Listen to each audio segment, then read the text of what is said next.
नमस्कार, मैं हूं मनोज। और बहुत सारे लड़के जब 10+2 पास करते हैं या बहुत सारे जो गार्जियन होते हैं, अभिभावक होते हैं, अपने बच्चों के करियर के लिए परेशान रहते हैं कि मेरा बच्चा आगे चल के क्या करेगा, क्या बनेगा, कहाँ जाएगा, ये किस क्षेत्र में जाएगा तो ज़्यादा अच्छा कर पाएगा या किस क्षेत्र में नहीं जाएगा, कहाँ पे क्या करेगा। बहुत कन्फ्यूजन होता है इन सब चीज़ों को लेकर। तो सबसे ये अभी हम इस चीज़ को क्लियर करते हैं कि बच्चों के लिए या जो लोग अपना करियर बनाना चाहते हैं उनके लिए कहाँ पे करियर है। जो इंसानों की नीड है, जो बेसिक नीड है, उसी में लोगों का करियर है। जितनी ज़्यादा जिस चीज़ की ज़रूरत है उसमें उतना ज़्यादा करियर है।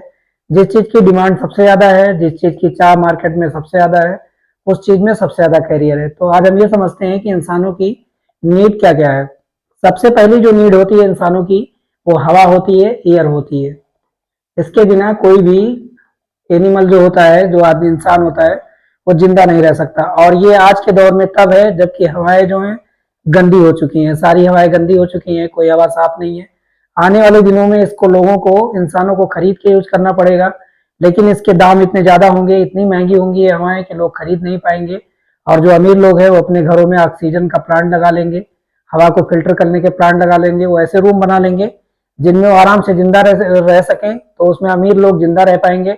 और जो ज्यादातर गरीब लोग हैं या जो मध्यम वर्गीय परिवार के लोग हैं जिनकी आमदनी बहुत ज्यादा नहीं है, वो लोग मारे जाएंगे और कुछ कम लोग ही जिंदा रह पाएंगे, क्योंकि हवा का स्तर जो है वो हर शहरों में खराब हो रहा है। तो सबसे पहली जो नीड है वो हवा है। तो आने वाले दिनों में हवा में भी करियर होगा। हवा में कुछ करियर पहले से अवेलेबल है, लेकिन सांस लेने के लिए, हवा बनाने के लिए और हवा के लिए बहुत ज्यादा प्लांट लगाने की जरूरत पड़ेगी। लोग बहुत ज्यादा प्लांट लगाएंगे और कुछ दिन तक ऐसे ऐसे करके इंसान जो है जिंदा रह पाएंगे। अगली जो नीड है वो भोजन है। और भोजन और पानी है, इनकी भी जरूरत इंसानों को है, इनमें भी कैरियर है। आश्रय है यानी कि मकान जिसमें इंसान रहता है, उसके लिए उसमें भी कैरियर है, वहां पे भी कैरियर होता है। वस्त्र कपड़े भी चाहिए इंसान को। स्वास्थ्य भी चाहिए, यानी कि उसके हेल्थ रिलेटेड अगर कोई बीमारियां होती हैं तो उसके लिए भी उसको ये चाहिए, बहुत सारे ट्रीटमेंट चाहिए, उसको इलाज चाहिए, यहाँ पे भी कैरियर है। उसको सिक्योरिटी चाहिए, सुरक्षा चाहिए। अब ये सुरक्षा चाहे शारीरिक हो या फिर सामाजिक हो, दोनों तरीके की सुरक्षाएं होती हैं। सामाजिक रूप से भी सिक्योरिटी चाहिए और शारीरिक रूप से भी सिक्योरिटी चाहिए। अब जो अगला स्तर होता है, इंसानों को इन सब चीजों को छोड़ के जो शारीरिक जरूरत होती है और शारीरिक जरूरत से रिलेटेड जो सुरक्षाएं होती हैं, इनको छोड़ के आदमी को भावात्मक, इमोशनल और मानसिक जरूरतें भी होती हैं। मानसिक जरूरतों को पूरा करने के लिए बहुत सारे इंटरटेनमेंट है, और इंटरटेनमेंट इंसान को जल्दी खुश कर देते हैं। इसीलिए ज्यादातर लोग जो है सोशल मीडिया के दौर में सोशल मीडिया से जुड़े हुए रहते हैं। बहुत सारे लोग फिल्में देखते हैं और वो कभी कभी इसके लिए एडिक्ट भी हो जाते हैं। यहाँ पे भी करियर है। और ये सब जैसे कि लव और रिलेशनशिप, ये चाहिए लोगों को मानसिक रूप से खुश रहने के लिए, सुखी रहने के लिए। दूसरी चीज है सम्मान, यानी कि उनको रिस्पेक्ट मिलना चाहिए। और यहाँ पे दूसरी चीज है कि लर्निंग, रिस्पेक्ट भी चाहिए, लर्निंग लर्निंग भी चाहिए। अगर वो सीखते हैं कुछ, अगर करते हैं, अपने आप को रिप्रेजेंट करते हैं, तो उनको रिस्पेक्ट मिलना चाहिए। और अगली जो सबसे बड़ी चीज है कि उनके लाइफ में एक पर्पज होना चाहिए, जिससे समाज को, इस अर्थ को, इस मतलब इन्वायरमेंट को कुछ योगदान दे सकें, कुछ कर सकें। और ये हाईएस्ट नीड होती है, और इन्हीं चीजों में करियर होता है लोगों का। और दूसरी जो सबसे लास्ट चीज होती है जो इंसानों को चाहिए, आशा, संतोष या फिर खुशी, हैप्पीनेस चाहिए इंसानों को। और ये सारे काम करने का मतलब होता है जिंदा रख पाना अपने आप को, और अपने आप को खुश रख पाना। अब ये जो चीजें प्रोवाइड करवाते हैं, जो इनको प्रोवाइड करने का तरीका होता है वो दो तरीके होते हैं। या तो इनको सामान मिल जाए लोगों को, इंसानों को, वो सामान कुछ भी हो सकता है, खाने पीने का भी हो सकता है, रहने का हो सकता है, पहनने का हो सकता है।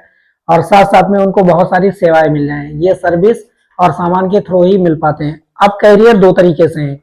एक कैरियर है जो डायरेक्टली जो इंसानों के पास में वो कैरियर पहुंचाने वाले लोग होते हैं, जो उनको रिप्रेजेंट करने वाले लोग होते हैं, वो होता है जो उनसे सीधे कनेक्ट कर पाते हैं और जो उनके इमोशन को जीत पाते हैं, जो उनके भाव को जीत पाते हैं। और एक होते हैं जो पर्दे के पीछे काम करते हैं। तो यहाँ पे हम यही समझने वाले हैं कि पर्दे के पीछे काम करने वाले कौन लोग होते हैं, वहां पे कैसा कैसा करियर होता है, और पर्दे के आगे काम करने वाले कौन से लोग होते हैं।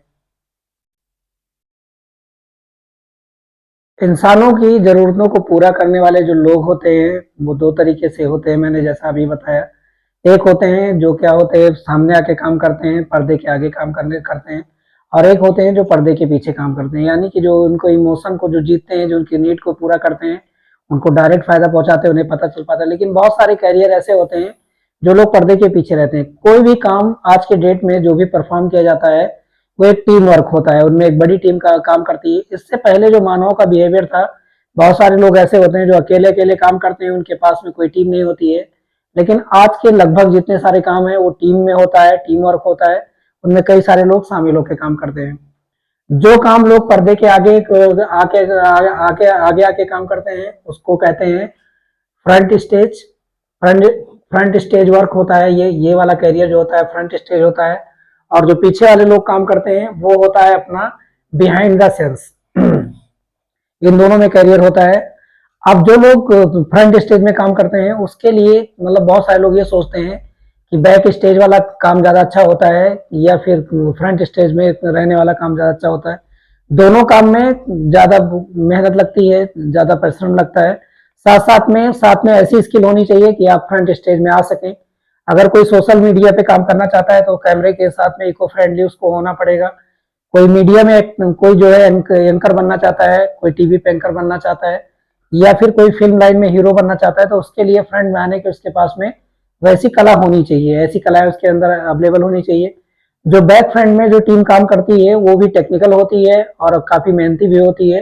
तो दोनों के लिए अलग अलग चीजें होती है। बहुत सारे लोग में बैक में अच्छा काम करते हैं और बहुत सारे लोग जो है फ्रंट में आके अच्छा काम करते हैं और इंसानों को बहुत सारी सुविधाएं और बहुत सारे सामान जो उनको भावात्मक रूप से उनको जीत सके, उनको आकर्षित कर सके, ऐसे ऐसे करके चीजें प्रोवाइड करवाते हैं। अब हम कुछ ऐसे करियर के बारे में बात करते हैं जो कि बिहाइंड द सेंस होता है, यानी जिनको लोग नहीं जान पाते हैं, जिनको लोग नहीं समझ पाते हैं, लेकिन इनका भी बहुत सपोर्टिंग रोल होता है। ये सपोर्टिंग रोल में होते हैं लेकिन इनका बहुत इंपॉर्टेंट रोल होता है। जैसे प्रोडक्ट डिजाइनर, आपके पास में जितने सारे सामान है आपको नहीं मालूम कि किसने बनाया है, लेकिन अगर ये डिजाइन नहीं करते तो इतना अच्छा सामान आपको नहीं मिल पाता। ये जो सामान आप खरीद के लाए, अगर जिस एजेंसी से लेके आए, अगर आपकी कार है या किसी दुकान से लेके आए हैं, तो आप बस इतना जानते हैं कि ये फलाने वाली दुकान पे हमें ये सामान मिलेगा और उस दुकान पे बहुत अच्छा सामान मिलता है, लेकिन ये डिजाइनिंग किसने किया है, इसको किसने बनाया है, किसने सिलाई की है, आपको नहीं मालूम। तो ये बैक फुट पे काम करने वाले लोग होते हैं। टेक्सटाइल डिजाइनर, जो कपड़े का जो डिजाइनिंग करते हैं, कपड़े में जो बहुत सारे डिजाइनिंग डालते हैं, कलर डालते हैं, बहुत सारे उनकी कटिंग करते हैं वो लोग, अच्छे अच्छे कपड़े आपको भेजते हैं, आपके घरों को सजाने में मदद करते हैं। तो इन वाले लोगों को आप नहीं जानते हैं। ये बैक फुट पे होता है ये लोग, ये बिहाइंड द सेंस होते हैं। ग्राफिक डिजाइनर भी इसी तरीके से होते हैं, उनको भी लोग डायरेक्टली नहीं जानते हैं। फोटोग्राफी करने वाले जो लोग होते हैं उनको भी लोग नहीं जानते, फोटो खींचते हैं और जब फोटो किसी मीडिया पेपर में या किसी एडवर्टाइजिंग मीडियम में आ जाती है तो लोग ये समझ पाते हैं कि ये वाली फोटो अच्छी है। इलस्ट्रेटर बहुत सारे होते हैं। ज्वेलरी डिजाइनर होते हैं, दुकानों में लगी हुई ज्वेलरी जो लोग खरीदने के लिए जाते हैं उनको बहुत अच्छी लगती है, लेकिन ये नहीं जानते कि ज्वेलरी को डिजाइन किसने दिया है। साथ साथ में फैशन डिजाइनर, मेकअप करने वाले लोग जो कि किसी को हीरो बना के सामने खड़ा कर देते हैं कैमरे के सामने और वो लोग अपनी बात को लोगों के सामने कहते हैं लेकिन उनको कोई नहीं जानता। तो बिहाइंड द सेंस जॉब होती है, बिहाइंड द सेंस कैरियर होता है। और केमिस्ट इन इंडस्ट्री, कोई भी इंसान जब बीमार पड़ता है और दवा लेने के लिए जब जाता है तो उसको ये नहीं मालूम होता है कि ये जो मेडिसिन हैं कि डॉक्टर को लोग धन्यवाद देते हैं पैसे देने के बाद में भी, लेकिन ये नहीं जानते जो दवाएं हमको फायदा कर रही हैं या जो इंस्ट्रूमेंट जो उस मेडिकल फैसिलिटी के लिए यूज किया है वो किसने बनाया है, किसी को मालूम नहीं होता है। वो दवा कौन से ट्रक से आई है, कौन से ट्रक वाले ड्राइवर ने उसके उनके पास पहुंचा दिया है, कौन से स्टोरेज कंडीशन में वो दवाएं रखी गई थी, कौन कौन लोग इसके जिम्मेदार थे, या जब मैन्युफैक्चरिंग हो रही थी तो कौन कौन से लोग उसके साथ में जुड़े हुए थे, कोई नहीं जानता। तो ये बिहाइंड द सेंस के लोग होते हैं और इनका भी बहुत बड़ा रोल होता है और यहाँ पे भी कैरियर होता है। तो कैरियर के हिसाब से दो लोग होते हैं जो बिहाइंड द सेंस काम करते हैं। अगले जो लोग होते हैं वो फ्रंट स्टेज काम करते हैं। फ्रंट स्टेज यानी पर्दे के आगे काम करते हैं और ये पब्लिक के लिए काम करते हैं, पब्लिक फेसिंग रोल में रहते हैं, यानी एक पब्लिक के सामने लोग आ जाते हैं, इनको सब जानते हैं। जैसे कि डिलीवरी जितनी भी कंपनियां हैं, जो ऑनलाइन प्लेटफॉर्म की कंपनियां, चाहे वो भोजन प्रोवाइड करवाती हो, चाहे फूड प्रोवाइड करवाती हो, चाहे कपड़े बेचती हो, चाहे डिजाइनिंग के सामान बेचती हो, जो डिलीवरी बॉय होता है उसकी चर्चा हर कोई करता है और जहां से वो लोग परचेज करते हैं तो प्लेटफॉर्म जो उनको दिखाई देता है उसकी चर्चा करता है, लेकिन उसके पीछे अदर कौन कौन से लोगों का हाथ होता है, कौन से होलसेलर होते हैं, कौन से रिटेलर होते हैं, या किस कंपनी में बनाए गए हैं, कौन लोगों ने डिजाइन किया है, उसके बारे में कोई बात नहीं करता है। तो ये लोग जो है क्या होता है फ्रंट स्टेज में काम करते हैं। ज्यादातर लोग जो अपना करियर बनाना चाहते हैं इसी फ्रंट स्टेज के लिए बनाना चाहते हैं और उनमें वो क्षमताएं होती हैं, उनमें कैपेसिटी होती है और हर कोई माँ बाप चाहता है कि हमारा बच्चा इतना अच्छा काम करे, इतने अच्छे रोल में रहे कि वो फ्रंट स्टेज में रहे, ना कि बैक स्टेज में। एक्टर, बहुत सारे हीरो होते हैं, उनको हीरो बना के कैमरे के सामने खड़ा करने के लिए बहुत बड़ी टीम होती है। कैमरा चलाने वाले लोग, मेकअप करने वाले लोग, डिजाइन करने वाले लोग, और उनको डायलॉग देने वाले लोग, उस डायलॉग की स्क्रिप्ट लिखने वाले राइटर, और उस उनको डायरेक्ट करने वाले लोग जो डायरेक्टर होते हैं, कोरियोग्राफर होते हैं, बहुत सारे लोग होते हैं जिनको एक एक्टर बना के खड़ा करते हैं। लेकिन उन लोगों को कोई नहीं जानता, जानते हैं तो केवल एक्टर को। लीडर्स, जो नेता होते हैं, उनके भाषण भाषण को लिखने के लिए, उनकी भाषणबाजी करने के लिए, उनको रिप्रेजेंट करने के लिए, पब्लिक के इमोशन को कैसे जीतना है।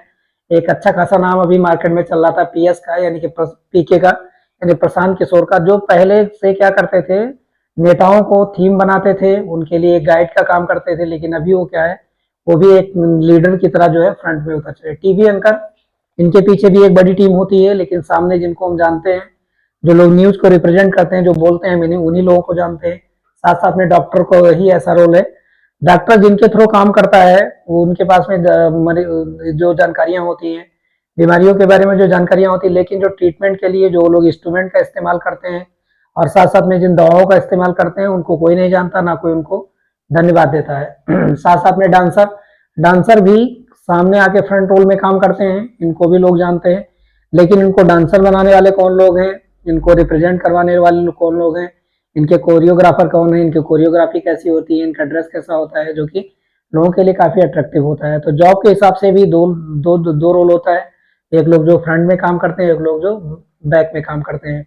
आज के लिए इतना ही, मिलेंगे अगले वीडियो में एक नई टॉपिक के साथ में। तब तक के लिए जय हिंद।